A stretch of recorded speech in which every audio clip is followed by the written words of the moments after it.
ముందుగా దేవునికి వందనాలు తెలియజేసుకుంటా ఉన్నానండి. దేవుడు నాకు ఇటువంటి గొప్పతనాన్ని అనుగ్రహించినందుకు మరోమారు దేవునికి కృతజ్ఞతలు తెలియజేసుకుంటూ ఈ రోజు పరలోకం అనే అంశం మీద కొన్ని విషయాలు ధ్యానం చేసేటువంటి వారంగా మనం ఉందామండి. పరలోకం, హెవెన్. పరలోకం అంటే దేవుని యొక్క నివాసం, మనందరికీ తెలిసినటువంటి విషయమే. God abiding place. ఇంకొక రీతిగా మనం చెప్పాలంటే దేవుని ఇల్లు. ఇంకొక మాటలో చెప్పాలంటే ఆత్మలో నివసించేటువంటి స్థలం. మొదటి రాజుల గ్రంథం 8వ అధ్యాయము 30వ వచనంలో మనం చూసినట్లయితే దేవుడు నివసించేటువంటి స్థలము అనే మాట మనం అక్కడ చూస్తా ఉన్నామండి. ఇంకో చోట కూడా ప్రకటనల గ్రంథం 21:3వ వచనంలో మనం చూసినట్లయితే దేవుని యొక్క నివాసం అని అక్కడ రాయబడినట్లుగా మనం చూస్తా ఉన్నామండి. అందుచేత మత్తయి రాసిన సువార్త 6, 9, 10 వచనాలు చూసినట్లయితే అక్కడ యేసు ప్రభువు వారి శిష్యులకు నేర్పినటువంటి ప్రార్థన మనం చూస్తా ఉన్నాం. పరలోక మందున్న మా తండ్రి అనే పదాన్ని మనం చూస్తా ఉన్నామండి. పరలోకం అంటే పరలోకం అంటే అది ఇంకొక లోకం అన్నది అనేటువంటి భావం వినిపిస్తూ అర్థం చేసుకుంటూ ఉన్నట్లుగా మనం చూస్తా ఉన్నామండి. మత్తయి రాసినటువంటి సువార్త 6, 10 ఇంకా 14వ వచనంలో కూడా చూసినట్లయితే మీ పరలోకపు తండ్రి అనే మాట అక్కడ రాయబడినట్లుగా మనం చూస్తా ఉన్నామండి. మీ పరలోకపు తండ్రి. అదే రీతిగా 26వ వచనం, అదే రీతిగా 32వ వచనం కూడా మరి మీ తండ్రి. కొన్ని చోట్ల అయితే మన తండ్రి అనే పదాలు ఉపయోగించినట్లుగా మనం చూస్తా ఉన్నామండి. మరి పరలోకాన్ని గురించి మనం ఆలోచన చేసినట్లయితే అంటే ఇంకొక లోకం. చూసారు, ఇప్పుడు నా ప్రసంగం ముఖ్యం గాని నేను కనపడటం ముఖ్యం కాదండి. వీడియో స్టాప్ చేసేసామండి. అంటే నన్ను చూడటం ముఖ్యం కాదు, నేను చెప్పే ప్రసంగం ముఖ్యం. అదే రీతిగా ఇక్కడ పరలోకంలో వాతావరణాన్ని గురించి బైబిల్లో రాయబడినట్లుగా మన అందరికి తెలిసినటువంటి విషయమే. పరలోకం ముఖ్యం కాకపోయినప్పటికీ కూడా పరలోకంలో ఉండే దేవుడు మనకు ముఖ్యం అనేటువంటి ఆలోచన కూడా మనం తెచ్చుకునేటువంటి వారంగా మనం ఉందామండి. అందుచేత ఈ పరలోకంలో అంటే కొన్ని చోట్ల పరలోకానికి బదులుగా ఆకాశం అనే పదం వాడినట్లుగా మనం చూస్తా ఉన్నామండి. చూసారా, కీర్తనలో 2వ అధ్యాయం 4వ వచనంలో మనం చూసినట్లయితే ఆకాశముందు ఆసీనుడు వాడు. దేవుడు పరలోకంలో ఉన్నాడు అంటే దేవుడు ఆకాశంలో ఉన్నాడు అనే విషయాన్ని మనం అక్కడ చూస్తా ఉన్నామండి. అక్కడ అందరూ కూడా ఏకమైపోయారండి. అధికారులు, శాస్త్రులు, పరిసయ్యులు, సద్దూకయ్యులు, అక్కడ ఉన్నటువంటి రామ సైనికులు, యూదులు అందరూ కూడా ఏకమైపోయి యేసుక్రీస్తుని హింసించేటువంటి ఆ సమయంలో పరలోకంలో ఉండేటువంటి దేవుడు నవ్వుతా ఉన్నట్లుగా మనం చూస్తా ఉన్నాం. ఇంకొక వచనాన్ని కూడా మనం ఆలోచన చేసినట్లయితే 115:3 అండి. ఆకాశమందు ఉన్నటువంటి దేవుడు అనే మాటను మనం అక్కడ చూస్తా ఉన్నాం. ఆకాశంలో ఉన్నటువంటి దేవుడు తన ఇష్ట ప్రకారం చేస్తాడు అనే విషయాన్ని మనం అక్కడ ఆలోచన చేస్తా ఉన్నాం. తన ఇష్ట ప్రకారం ఆకాశం ముందు ఉన్నటువంటి దేవుడు తన చిత్త ప్రకారం, తన ఇష్ట ప్రకారం మరి చేసేటువంటి వాడుగా ఉంటాడు అనేటువంటి విషయాన్ని మనం చూస్తా ఉన్నాం. చెప్పాను ఇదివరకు మీకు పరలోకం అంటే ఇంకొక లోకం. కానీ దానిలో ఉండేటువంటి దేవుడు పరదేవుడు కాదండి, మన దేవుడు, మా దేవుడు, మీ దేవుడు, మన దేవుడు. అందుకనే మత్తయి 5:16లో కూడా మీ పరలోకపు తండ్రి అనే పదాన్ని మనం అక్కడ చూస్తా ఉన్నామండి. పరలోకంలో దేవుడు తన యొక్క చిత్తాన్ని, పరలోకంలో ఏముందండి, దేవుని యొక్క ఎన్నో ఉన్నాయి. స్వాస్థ్యం అంటే ఆ స్వాస్థ్యంలో ఎన్నో ప్యాకేజీలు ఉన్నాయి. మనం నెమ్మదిగా నేర్చుకుందాం. ముఖ్యంగా అక్కడ దేవుని చిత్తం ఉన్నట్లుగా మనం చూస్తా ఉన్నామండి. 6, 9, 10లో కూడా పరలోకమందు మా తండ్రి నీ చిత్తం, పరలోకమందు ఉన్నటువంటి నీ చిత్తం భూమి యందు నెరవేరును కాక అనేటువంటి పదాన్ని మనం చూస్తా ఉన్నామండి. అంటే దేవుడు పరలోకంలో నుంచి తన చిత్తాన్ని ఇంప్లిమెంట్ చేస్తా ఉన్నాడు. అంటే తన చిత్తం చేసేటువంటి వాళ్ళు ఎవరైనా ఉన్నారా అని పరిశీలన చేస్తా ఉన్నాడండి. 53లో మనం చూసినట్లయితే దేవుడు ఆకాశం నుండి నరులను పరిశీలిస్తా ఉన్నాడు, పరిశోధిస్తా ఉన్నాడు, పరీక్షిస్తూ ఉన్నాడు. నీతిమంతుడు ఒక్కడో లేడట. దేవుని వెతికేటువంటి వాడు ఒక్కడు లేడు, మేలు చేసేటువంటి వాడు ఒక్కడు కూడా లేదు. కనీసం భోజనం చేసేటప్పుడు కూడా ప్రార్థన చేసి భోజనం చేసేటువంటి వాడు కూడా లేనట్లుగా మనం చూస్తా ఉన్నామండి.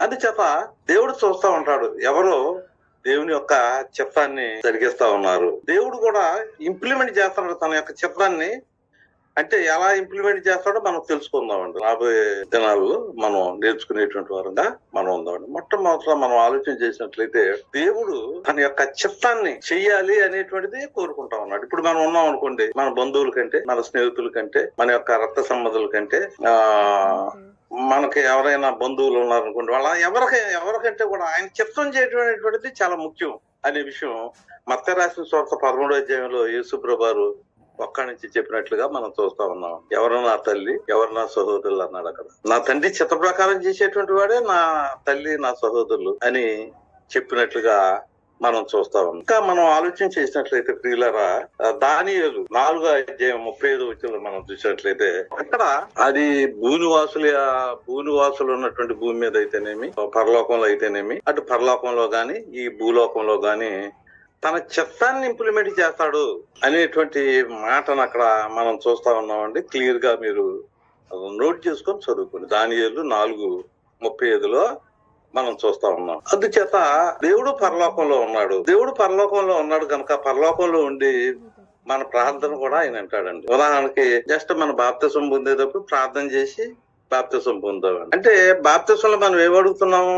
లోక 11:11 ప్రకారం పరిశుద్ధాత్మను అడుగుతున్నాం. అయ్యా, మేము నీళ్ళల్లో మునిగినప్పుడు, మా పాపాలన్నీ కడిగి వేయబడినప్పుడు, ఆ నీళ్లలో మునిగినప్పుడు ఆ రక్తం, యేసుప్రభువు వారి యొక్క రక్తం మమ్మల్ని తాకినప్పుడు, మా పాపాలన్నీ కడిగి వేయబడినప్పుడు ఒడ్డుకొచ్చేసరికి పరిశుద్ధాత్మని ఇవ్వండి అనే ప్రార్థన మనం చేస్తా ఉన్నాం. ఆ ప్రార్థన చేసేటప్పుడు ఆ పరలోకంలో ఉండేటువంటి ఆ దేవుడు సంతోషిస్తాడు ఒక మాట. రెండోది మన ప్రార్థన అంటాడు అనమాట. అయితే ప్రార్థన ఎలా వినాలంటే మన మాటలు కొద్దిగా ఉండాలి అనేటువంటి ప్రసంగి 5:2 మనం చూసినట్లయితే, పరలోకంలో దేవుడు ఉన్నాడు, జాగ్రత్త.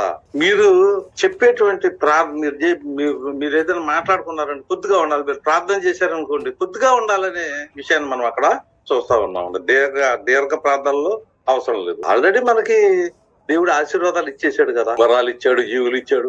1:17 మనం చూసినట్లయితే ఎఫ్సి 1:3 ప్రతి ఆత్మ సంబంధాన్ని ప్రతి వరం కూడా దేవుడు ఇచ్చేసాడు. అయితే మనం అడిగేది కొన్ని మాటలు కొద్దిగా ఉండాలండి. ఏంటంటే ఆ మాటలో, అయ్యా తండ్రిని మనం ప్రార్థన చేసేటువంటి వరంగా మనం ఉండాలి. ఏంటంటే, నీ కుమారుడు ఎలాగుంటే నన్ను అలా చేయనైనా, నీ పోలుకులు, నీ రూపురేఖలు, నీ నైజం, నీ స్వభావం మాకి ఈయనైనా, నీ సంఘంలో స్తంభాలుగా చేయండి. నీ రాజ్య వ్యాప్తి వరకు పనిముట్టుగా మమ్మల్ని వాడుకోనండి. పేదరికమైన వద్దు, అధిక ధనాన్ని అయినా వద్దు అని మనం చక్కగా క్లుప్త ప్రార్థన మనం చేసేటువంటి వారు, సంఘం క్షేమాభివృద్ధిని పొందాలని క్లుప్త ప్రార్థన మనం చేస్తే పరలోకంలో ఉండేటువంటి ఆకాశమందు ఉండేటువంటి దేవుడు తప్పకుండా మన ప్రార్థన ఆలకించేటువంటి వాడుగా ఉంటాడండి. సరే, దేవుడు పరలోకంలో ఉన్నాడండి. 123 కూడా కీర్తనల గ్రంథంలో మనం చూస్తా ఉన్నాం. అయితే ఇంకా ఎవరు ఉన్నారు అని మనం ఆలోచించేద్దాం. ఇంకెవరు ఉన్నారంటే పరలోకంలో యేసుక్రీస్తు ఉన్నాడు. ఫిలిప్పీ 3:20లో మనం చూస్తా ఉన్నామండి. యేసుక్రీస్తు పరలోకంలో ఉన్నాడు. యోహాను రాసిన సువార్త 3:13లో కూడా ఆయన ఒక్కడే పరలోకానికి వెళ్ళాడు. దావీదు పరలోకానికి వెళ్ళా. యేసుక్రీస్తుగా దేవుడు సమాధిలోంచి తిరిగి 3వ దినాన్ని తిరిగి లేపినప్పుడు ఆ తర్వాత యేసుక్రీస్తు పరలోకానికి ఒక్కడే వెళ్ళినట్లుగా మనం చూస్తా ఉన్నామండి. ఇంకా కొన్ని రిఫరెన్స్లు మనం చూస్తా ఉన్నామండి. ఏంటంటే అపోస్తుల కార్యాలు 1:11లో కూడా యేసుక్రీస్తు పరలోకానికి వెళ్ళాడు మనం చూస్తా ఉన్నామండి. యోహాను రాసిన సువార్త 6:38లో యేసుప్రభువు దిగొచ్చాడండి. దిగొచ్చి ఎన్నో బాధలు పడ్డాడు. ఆ బాధలు పెద్ద మనం భయపడవలసినటువంటి పని లేదండి. ఎట్టకేలకు మనం ఆలోచన చేసేది ఏంటంటే, మొత్తానికి ఆయన పరలోకం నుంచి వచ్చాడు భూలోకానికి. భూలోకంలో ఆయన పని ముగించుకున్న తర్వాత అపోస్తుల కార్యాలు 1:11లో పరలోకానికి వెళ్ళాడు. వాటిని బట్టి మనం అర్థం చేసుకునేది ఏంటి? మనం పరలోక రాజ్యానికి వెళ్ళడానికి గ్యారెంటీ ఉంది. ఎందుకంటే యేసుక్రీస్తు వెళ్ళాడు, ఆయన మాదిరి చూపించాడు, ఆయన అడుగుజాడలో మనం నడిచేటువంటి వారంగా మనం ఉండాలి. ఎప్పుడు కూడా ఆయన ఏమన్నాడంటే, ఆ శిలువుకి వెళ్ళే ముందు కొద్దిగా, అయ్యా నీ చిత్తమైతే ఈ గిన్నెని కొద్దిగా పక్కన పెట్టమని ప్రార్థన చేసినప్పటికీ కూడా తర్వాత ఏమన్నాడండి, నీ చిత్తమే నేను చేయటానికి, నీ ఇష్టమే జరగాలి. మరి ప్రార్థన చేసినట్లుగా మనం చూస్తా ఉన్నాం. అంటే యేసుక్రీస్తు కూడా దేవుడి చిత్తాన్ని చేసి, అంటే ఇది చాలా సింపుల్ అనమాట. పరలోక రాజ్యానికి వెళ్ళటం అనేటువంటిది మనకి చెప్పినట్లుగా మనం చూస్తా ఉన్నామండి. ఇంకోటి కూడా మనం ఆలోచన చేసినట్లయితే ప్రియులరా, మేక 6వ అధ్యాయంలో చూస్తే, మేక 6వ అధ్యాయంలో మనం చూసినట్లయితే అంతే కదా, మిమ్మల్ని అడిగేసి పెద్దగా మీ మీద ఏం బరువులు పెట్టడం లేదు కదా. 6వ అధ్యాయం అండి 8వ వచనం, మనుషుడా ఏది ఉత్తమమో అది నీకు తెలియజేయబడి ఉన్నది, న్యాయముగా నడుచుకొనుటయు, కనికరమును ప్రేమించుటయు, దీన మనసు కలిగి నీ దేవుని ఎదుట ప్రవర్తించుటయ్యు ఇంతే కదా యెహోవా నిన్ను అడుగుతున్నాడు. చాలా కొద్దిగా కదా నిన్ను అడిగేది. ఏదో నేను మీద భారాలు పెట్టడం లేదు కదా. 1 యోహాను 5:4 ఆయన ఆజ్ఞల్లో చాలా తేలికైన భారంగా ఉండేటువంటివి కాదు. అందుచేత మనం పరలోక రాజ్యానికి వెళ్ళటం చాలా సులువు. ఏమన్నాడు, ఏది ఉత్తమము చూసారా, మరియా యేసుప్రభు పాదాల దగ్గర మాటలు వింటా ఉందండి, అదే ఉత్తమం. ఫిలిప్పి 4:8 కూడా ఏది ఉత్తమము వాటి కోసం మనం పరితపించాలి. వాటిని ఏది ఉత్తమ పరిశీలన చేయాలి, పరిశోధించాలి. మనం ఎదగేటువంటి వారంగా మనం ఉండాలి. అంత మాత్రమే కాకుండా ప్రియమైనటువంటి వాళ్ళరా, ఇంకా మనం న్యాయంగా చూసారండి, న్యాయంగా నడుచుకుంటాయి. అంటే ఒక మనిషి న్యాయంగా జీవించాలి. న్యాయం అన్నమాట, అన్యాయంగా జీవించకూడదు. ఒకవేళ నువ్వు అన్యాయంగా జీవిస్తే 1 కొరింథీ 6:9 ఏమన్నాడంటే, నువ్వు పరలోక రాజ్యానికి రావంటే దేవుని రాజ్యానికి వారసుడు కావు. ఇక్కడ న్యాయం అనేటువంటిది చాలా ముఖ్యమండి. ఉదాహరణకు మనం ఆలోచన చేసినట్లయితే ప్రసంగి 12:1 మనం చదివాం అనుకోండి, అక్కడ మళ్ళీ గాలివాన తగ్గిపోద్దండి. తుఫాన్ లాంటిది ఏదైనా వచ్చిందో తగ్గిపోద్ది, కానీ మళ్ళీ అంటే దాని అర్థం ఏంటంటే, ఇప్పుడు నేను ఉన్నాను అనుకోండి, నేను చిన్నపిల్లవాడిని అనుకోండి, మళ్ళీ చిన్నపిల్లవాడిని అవుతానంటే మళ్ళీ తుఫాన్ అనేటువంటిది మళ్ళీ మబ్బు పట్టొచ్చు తర్వాత, అంటే నేను ముసలోడిని అవుతాను. ముసలోళ్ళు అయినప్పుడు నా జీవితం ఎలా ఉంటుందో ఆ 12 అధ్యాయంలో చూపించినట్లుగా మనం చూస్తా ఉన్నామండి. అప్పుడు ఏం చేసింది తల్లి, నేను చిన్న పిల్లవాడుగా ఉన్నప్పుడు పాలు ఇచ్చి చూసారా, మనకి వ్యాధిలో ఉంటే మనకు పరిచర్య చేసి చిన్న పిల్లవాడుగా ఉన్నప్పుడు మనకి సకల పరిచర్యలు చేసేది. అంటే ఒక మాటలో చెప్పాలంటే ముసలి వాళ్ళు చిన్న పిల్లలు సమానం అని అందరూ అంటూ ఉంటారండి. అంటే మళ్ళీ రిటర్న్ మళ్ళీ ఏం చేయాలన్నమాట, మనం అదే తల్లిదండ్రులకు మనం సపోర్ట్ చేయాలి, అదే తల్లిదండ్రులకి. అందుకనే 1 తిమోతికి 5:4 చూసినట్లయితే దేవునికి అనుకూలమైంది మనం చేయాలండి. ఏదైనా అయితే దేవుని చిత్తం అంటే అదే. దేవునికి అనుకూలమైంది ఏంటంటే ప్రత్యుపకారం చేయనైనా నీ తల్లికి నీ తల్లిదండ్రులకి అనే మాట మనం అక్కడ చూస్తా ఉన్నాం. అంటే దాని అర్థం ఏంటన్నమాట, నీ తల్లి ముదుములో, నీ తల్లి అవసాన దశలో నువ్వేం చేయాలంటే, చిన్నప్పుడు నిన్ను ఎలా చూసిందో అవసాన దశలో మంచం మీద బెడ్ రిడన్ గా ఉంటే ఆవిడ్ని నువ్వు ప్రత్యుపకారం చేయటం అది న్యాయం. అది అన్నమాట దేవుడు చెప్పేది. నీకు న్యాయం ఏది, ఎక్కడ ఉంది న్యాయం? ఈ రోజుల్లో తల్లిదండ్రులు చూసేవాళ్ళు ఉన్నారా? ఎన్నో ప్రభుత్వాలు వస్తున్నాయి. వృద్ధుల కోసం వృద్ధుల శరణాలయం గవర్నమెంటే పెట్టొచ్చు కదా, 4,000 ఇచ్చే బదులు, లేకపోతే 4,000 ఇచ్చే బదులు. అందుచేత అది ముఖ్యం అన్నమాట. అందుచేత ఇక్కడ ఏమంటాడంటే, న్యాయం, నువ్వు న్యాయంగా లేవనుకో, నీ తల్లిదండ్రుల్ని నువ్వు చూడలేదనుకో, అయితే అటువంటి అన్యాయం కనుక నువ్వు చేసావు అనుకో, చిన్నప్పుడు నిన్ను చూసింది కదా నువ్వు అలా చూడలేదనుకో, నువ్వు న్యాయం చేయలేదనుకో, పరలోక రాజ్యానికి రావు. అదొక పాయింట్ మనం నోట్ చేసుకోవాలన్నమాట. రెండోది ఏంటంటే కనికరం అనమాట అండి. కనికరం అంటే అది ఇతరులకు. న్యాయం అంటే నువ్వు చేయాలి. తల్లి విషయంలో కానీ ఇతరుల విషయంలో కానీ యోగులాగా ఎంత చక్కగా న్యాయం చేసాడు ఆయన. కథలు లేనటువంటి వాళ్ళకి, వృద్ధులకి, ఎవరైతే అక్కడలో ఉన్నారో వాళ్ళ కోసం యోగు గారు ఎలా చేశాడు. అక్కడ మార్కు గారు కూడా అపోస్తుల కార్యాలు 4వ అధ్యాయంలో 2వ అధ్యాయంలో అక్కడ ఉన్నటువంటి స్థానిక సంఘం అక్కర కొలది ఇచ్చారండి. అక్కర కొలది ఎవరికి అక్కర ఉందో, ఎవరు యోగ్యులు ఏమండి, ఎవరికైతే అవసరం ఉందో వాళ్ళకి మనం సహాయం చేసేటువంటి వారుగా ఉండటం న్యాయం అనేటువంటిది. ఇక్కడ న్యాయం అనేటువంటిది మనకండి.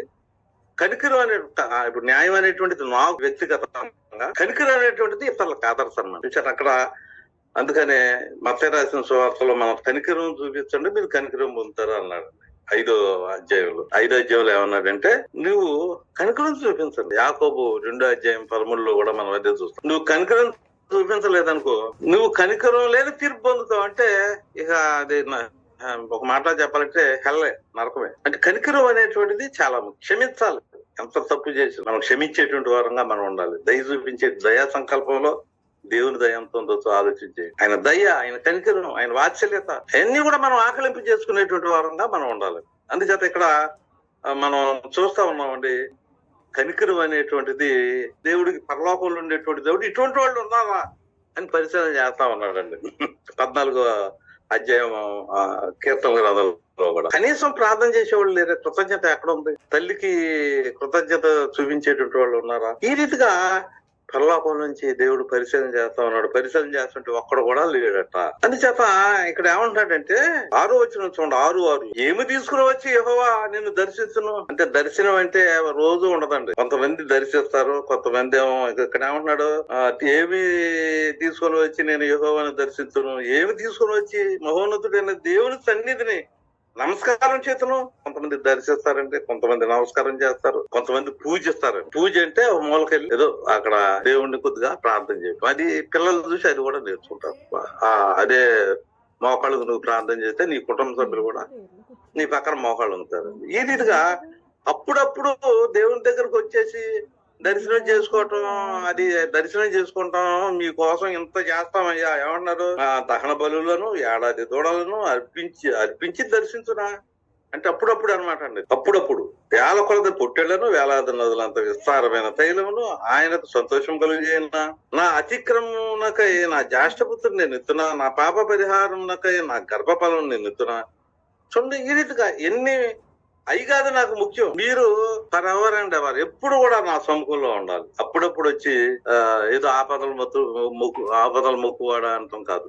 ఎందుకంటే దర్శనం చేయటం కాదు, దేవునికి కావాల్సింది ఏంటంటే నా పోలికలు యేసుప్రభు వారికి ఉన్నాయి, నా రూపురేఖలు యేసుప్రభు వారికి ఉన్నాయి, నా రిజంబ్లెన్సెస్ యేసుప్రభు వారికి ఉన్నాయి. అవి మీరు మా ఇద్దరికి ఉన్నటువంటి ఆ పోలికలు మీరు సంపాదించుకోండి, అవి నాకు కావాలి, మీరు పరలోక రాజ్యానికి వచ్చారు అనేటువంటి ఆలోచన. ఇక్కడ ఏమంటున్నాడంటే మళ్ళీ ఒక మనం చేసుకుంటా ఉన్నానంటే, దీన మనసు కలిగి దేవుని ఎదుట ప్రవర్తించుటయ్యు. దీన మనసు అంటే చూడండి, ఇక్కడ మా మత్తయి రాసిన సువార్తలో యేసుప్రభు చెప్పారు ఏంటంటే 5వ అధ్యాయము 3వ వచనం చూడండి, ఆత్మ విషయమై దీనులైన వారు ధనిలు పరలోక రాజ్యం వారు. చూశారంటే దీనులు, చూశారా, దీనత్వ, హంబుల్నెస్ అన్నమాట. అందుచేత ఇక్కడ 6లో మనం ఆలోచన చేసినట్లయితే దీన మనసు అనేటువంటిది దేవుడికి కావాలి. దీన మనసు అనేటువంటిది దేవుడికి కావాలండి. మొట్టమొదట దీన మనసు కనుక నీకు ఉన్నట్లయితే, దీన మనసు మనం అక్కడ అంటే దీన మనసు అంటే అర్థం ఏంటన్నమాట. అక్కడ ఏం చెప్తున్నాడు, 1 పేతురు 5:5 ఏం చెప్తున్నాడు, ఈ అహంకారులను ఎదిరించి దీనులకు నేను కృపేస్తా. ఎంత గొప్ప దేవుడో చూడండి. అహంకారులను నేను ఎదిరిస్తానయ్యా. యేసుప్రభుని ఇబ్బంది పెడతా ఉంటే పైన నవ్వుకుంటున్నాడు ఆయన. ఎందుకంటే ఆయన ఎలాగో ఆయన లేపుతాడు, తండ్రి లేపుతాడు కదా, ఆయనకు తెలుసు, వాళ్ళకి తెలియదు. అందుచేత ఇక్కడ మనం ఆలోచన చేసేది ఏంటంటే, దేవుని యొక్క పోలికలు మనం సంపాదించుకోవడానికి పరలోకం నుంచి లోకానికి వచ్చాం, ఏమంటే ఏమి లేకుండా వచ్చాం. మరలా ఇక్కడ నుంచి మనం ఆస్తి తీసుకెళ్ళలేము, కానీ దేవుని యొక్క పోలికలు, ఆయన యొక్క వ్యక్తిత్వాన్ని సంపాదించుకొని వ్యక్తిత్వాన్ని అక్కడికి తీసుకొని వెళ్ళాలి అనేటువంటిది దేవుని యొక్క తపన, దేవుని యొక్క ఆలోచన మనం ఇక్కడ చూస్తా ఉన్నాం. అందుకోసమే ఈ మీకాలో 6వ అధ్యాయంలో 1 నుంచి 5 వరకు చూసినట్లయితే, నీకు ఇంత చేస్తున్నా నేను, ఇదిగో నీకు ఇన్ని మేలులు చేసావు, ఉపకారాలు చేసావు దేవుడు అంటున్నాడు, నీ ఐగుప్తుల నుంచి నేను బయటికి తీసుకొచ్చేసా. అయితే ఆయన దేవుని యొక్క హస్త బలాన్ని వాళ్ళు మర్చిపోయారంటారు. దేవుని యొక్క పరలోకంలో దేవుడు ఉన్నాడు, ఆయనకు ఒక హస్తం ఉంది. అది చేత అక్కడ ఏమన్నాడంటే 1 పేతురు 5:5-6 వచనాల్లో, ఆయన బలిష్టమైన చేతి కింద మీరు దీన మనసు అనే వస్త్రాన్ని ధరించుకోనండి.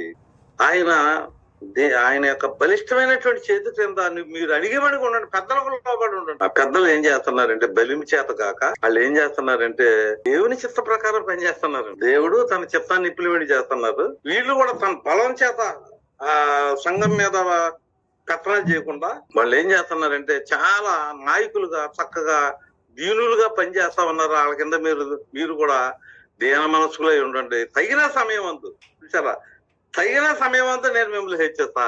సరే, ఎట్టకేలకు మనం అర్థం చేసుకునేది ఏంటంటే, ఇక్కడ దేవుని యొక్క నిర్ణయం ఏంటంటే మొట్టమొదట నిలదీస్తున్నాడంటే దేవుడు మీకా 6వ అధ్యాయంలో, నువ్వు నాకు ఏం చేసావంటే, వీళ్ళు ఏమంటున్నారు, అయ్యా మేము దర్శించడానికి అప్పుడప్పుడు వస్తాం, అప్పుడప్పుడు విజిట్ చేస్తామండి, విజిట్ చేస్తాం, నీకు కావాలంటే ఎంతైనా తీసుకొచ్చేస్తాం అంటే. దేవుడు ఏమంటున్నాడంటే, నాకు ఈ కాదు కావాల్సింది, నాకు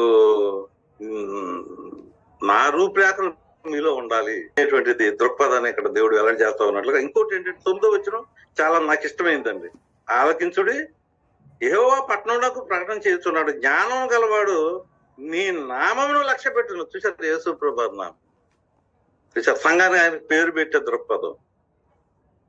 యేసుప్రభు పేరు మన సంఘానికి పెడితే ఎంత అందంగా ఉంటుందండి.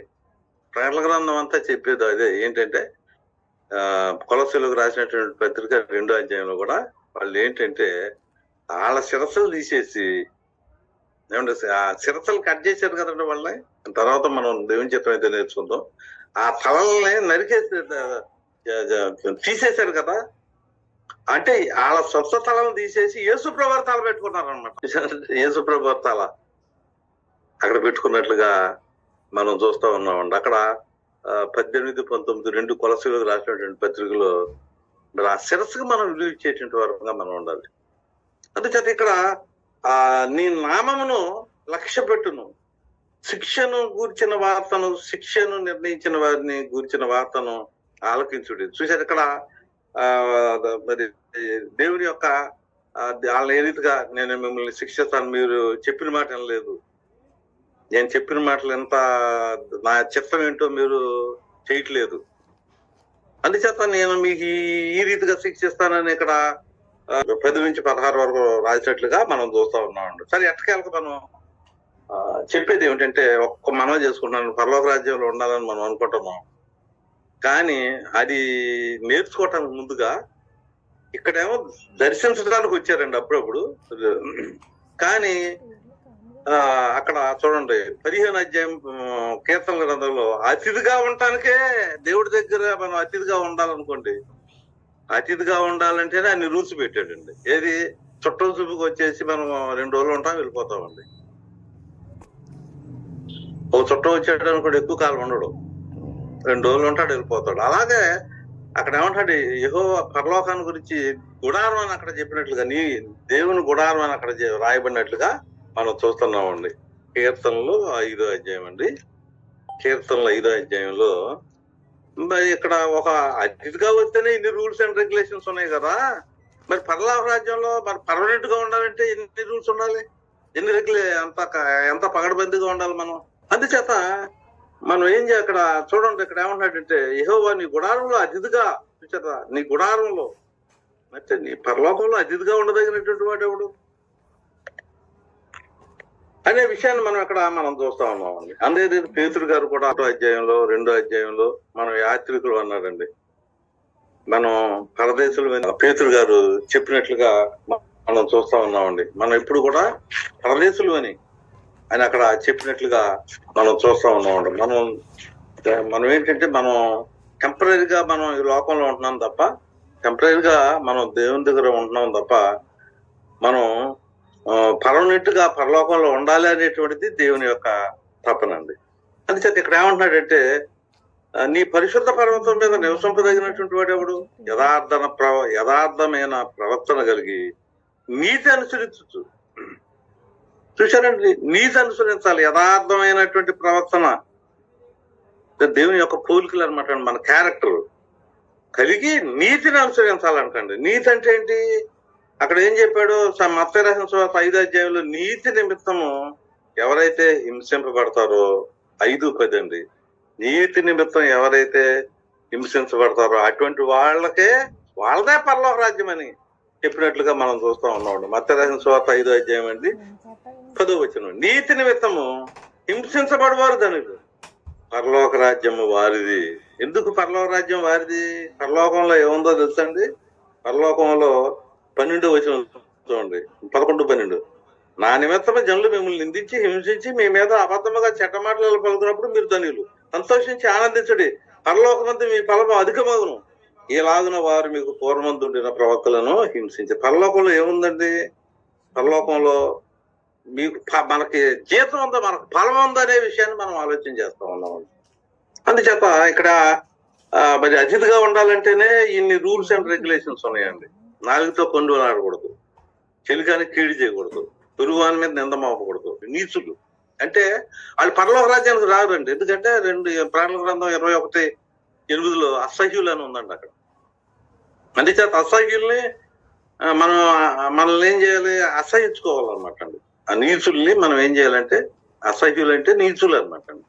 నీచుల్ని చెప్పింది చేయడు, చెప్పంది చేస్తాడు. వీళ్ళని మరి అసహించుకోవాలి. యెహోవాయందు భయభక్తులు గల వారిని సన్మానించును, అతడు ప్రమాణం చేయగా నష్టం కలిగిన మాట తప్పడు, వడ్డీకి ఇవ్వడు, లంచం పుచ్చుకున్నాడు, ఎన్నడూనూ కదల్చబడడు. చూశారండి, ఒక అతిథిగా ఉండాలంటేనే మరి ఇన్ని క్యారెక్టర్లు మనకు కావాలి కదా. మనం పర్మనెంట్ గా దేవుని దగ్గర ఉండాలంటే మనం ఎంత పగడబందిగా ఉండాలనే విషయాన్ని మనం ఆలోచన చేస్తూ ఇంతకీ మనం యేసు ప్రభువు పరలోకంలో ఉన్నారు అనే విషయాన్ని మనం ఆలోచన చేస్తా ఉన్నాం. సమయం అయిపోతుంది కనుక అపోస్తుల కార్యాలు 3:21 కూడా యేసుక్రీస్తు పరలోకంలో ఉన్నాడు. గలతీ 4:4-6 వరకు చూసినట్లయితే యేసుక్రీస్తు పరలోకంలో ఉన్నాడనే విషయాన్ని మనం అక్కడ చూస్తా ఉన్నాం. మూడవదిగా పరలోకంలో ఎవరు ఉన్నారు? మొదటి పేతురు 1:13 పరిశుద్ధాత్ముడు ఉన్నాడు. రిఫరెన్స్లు రాసుకుంటే సరిపోద్దండి. యోహాను 15:26, యోహాను 16:7-8, ఏమండి లూకా 11:13, ఏమండి ఇటువంటి మరి ఇటువంటివన్నీ కూడా అక్కడ పరిశుద్ధాత్ముడు ఉన్నాడు అనే విషయాన్ని చూశారు. ముఖ్యంగా మొదటి పేతురు 1:10 పరలోకం నుంచి పెంతుకొస్తే అనేటువంటి తిన్న రోజున పరిశుద్ధాత్ముడు వచ్చినట్లుగా మనం చూస్తాం. ఇంకెవరు ఉన్నారండి? దేవదూతలు ఉన్నారు అక్కడ, కోటాను కోట్ల దేవదూతలు. మత్తయి 18:10 చూసుకుంటే సరిపోద్దండి. యెషయా గ్రంథం 6:1-3 ఆరాధన చేస్తా ఉన్నారంట అక్కడ దేవదూతలు. ప్రకటన గ్రంథం 7:10-12 ఈ రీతిగా అక్కడ దేవదూతలు కూడా పరలోకంలో ఉన్నారనే విషయాన్ని మనం ఆలోచన చేస్తూ మానవులు కూడా రాబోయే దినాల్లో పరలోకానికి వెళ్తారు ఆత్మస్వరూపులుగా అనే విషయాన్ని. ఎందుకంటే ఆదికాండం 2:7, రోమా 8:28-30, ప్రసంగి 12:7, కీర్తనలో 90వ అధ్యాయం 1వ వచనం చదువుకుని సరిపోతుంది. ఇంకా పరలోకంలో ఎవరు ఉన్నారు? సాతాను గాడు కూడా ఉన్నాడు సిలువ వరకు. యోబు గ్రంథం 1:6 అండి. కొంతకాలం అంత సిలువ వరకు కూడా ఇష్టం వచ్చినట్టు వచ్చాడండి. దేవుడి మీద నేరాలను మోపేవాడు, మన మీద ఏమండి సాడీలు చెప్పేవాడు. లోక 10వ అధ్యాయం 18వ వచనం కూడా రాసుకుంటే ఇంటి దగ్గర చదువుకుంటాయా. ప్రకటన గ్రంథం 12:7-12, 2 పేతురు 2:4, యోధా 1:6. కానీ సాతాను సిలువ వరకు మాత్రమే పరలోకంలోకి వచ్చినట్లుగా మనం చూస్తా ఉన్నాం. అక్కడి నుంచి యేసుప్రభువు ఏం చేశాడు? 12:31 అంటే పక్కకు తోసేశాడు అంతే. ప్రకటన గ్రంథం 12 అధ్యాయాలు పరలోకం నుంచి కిందకి మరి మిఖాయేలు అతని యొక్క టీము సాతాన్ని భూలోకానికి పడదోసినట్లుగా మనం చూస్తా ఉన్నామండి. అందుచేత యేసుక్రీస్తు సిలువలో 12:31 సాతాన్ని పడదోశాడు, పాతాన్ని జయించాడు. తర్వాత సమాధి చేశారు, సమాధిలో పాతాళాన్ని జయించాడు. ఓకే, తిరిగి లేచినప్పుడు మరణాన్ని జయించాడు. ఈ రీతిగా మరి పరలోకంలో సిలువ వరకు కూడా సాతాను గాడు వచ్చాడు. 8:31-32 అలా చదివితే రోమా ఇంకా మన మీద నేరారోపణ చేసేవాడు లేడండి. ప్రకటన గ్రంథం 12:10-11 ఆ ప్రాంతాలు మనం చూస్తే నేరారోపణ చేస్తున్నాడు మన మీద. ఎలా చేశాడు, ఏమంటే దావీదు అలా చేశారు, ఏమంటే ఈ రీతిగా ఒక్కొక్క పేరు పెట్టి అతను మన మీద సాడీలు చెప్తా ఉన్నాడండి. అయితే ఓర్పు వహిస్తున్నాడండి. ఓర్పు దేవుని దగ్గర ఓర్పు, ఆ ఓర్పు కూడా మనం సంపాదించుకోవాలి. రోమా 3:23-24 వచ్చే ఓర్పుతో ఉన్నాడు. సిలువు వరకు కూడా ఓర్చుకున్నాడండి.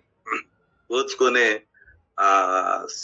సిలువ యొక్క యాగాన్ని పూర్తి చేసిన తర్వాత ఆయన మరణ సమాధి పునరుద్ధరణల తర్వాత ఇంకా పరలోక రాజ్యానికి సాతానికి వెళ్ళడానికి అవకాశం లేదండి.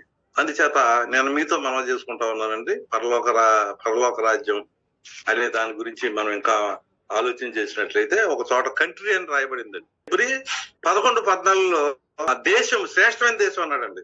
ఫిబ్రి 11:16 పట్నం అన్నాడు. 22:14 కూడా పట్నం అన్నాడు. అక్కడ గుడారం అన్నాడు. అందుచేత ఈ పరలోకాన్ని గురించి మనం చెప్పవలసి చూస్తే heaven is a Rumi, there is a ample of place.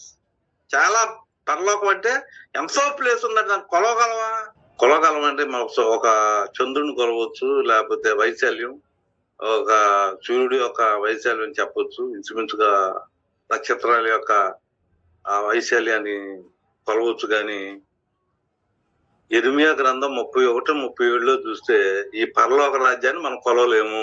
పోని పరలోక రాజ్యం నుండే మనుషుల్ని లెక్క వేయొచ్చా? మనం ఎలా లెక్కేస్తామండి? నదీ ప్రవాహం వల్లే వస్తారు అన్నాడు యెషయా గ్రంథంలో 2వ అధ్యాయంలో. గుంపులుగా వస్తారు.